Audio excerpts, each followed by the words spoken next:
పద్మశ్రీ పురస్కారాలకు ఎంపికైన వారికి రాష్ట్ర ప్రభుత్వం తరపున 25 లక్షల నగదు బహుమతిని, ఖర్చుల నిమిత్తం నెలకు 25,000 రూపాయల పింఛన్ ఇవ్వాలని నిర్ణయించినట్లు ముఖ్యమంత్రి యనుమల రేవంత్ రెడ్డి చెప్పారు.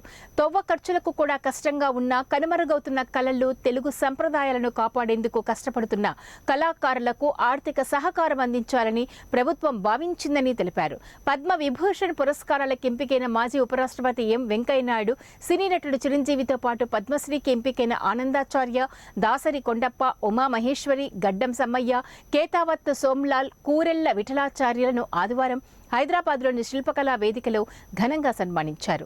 కార్యక్రమానికి ముఖ్య అతిథిగా హాజరైన సీఎం రేవంత్ రెడ్డి మాట్లాడుతూ తెలుగు సంప్రదాయాలను కాపాడేందుకు రాజకీయాలకు అతీతంగా అందరూ ఏకం కావాలని, లేదంటే తెలుగు భాష కాలగర్భంలో కలిసిపోతుందని అన్నారు.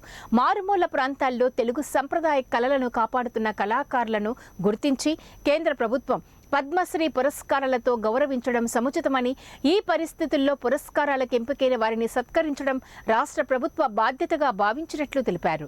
రాజకీయాలకు అతీతంగా రాష్ట్రంలో కొత్త సంప్రదాయం నెలకొల్పేందుకు అవార్డుకి ఎంపికైన వారిని సన్మానించే కార్యక్రమాన్ని చేపట్టామని తెలిపారు. 25 లక్షల రూపాయలతోటి నగదు బహుమతి వారికి ఇవ్వాలని మా ప్రభుత్వం నిర్ణయం తీసుకున్నది.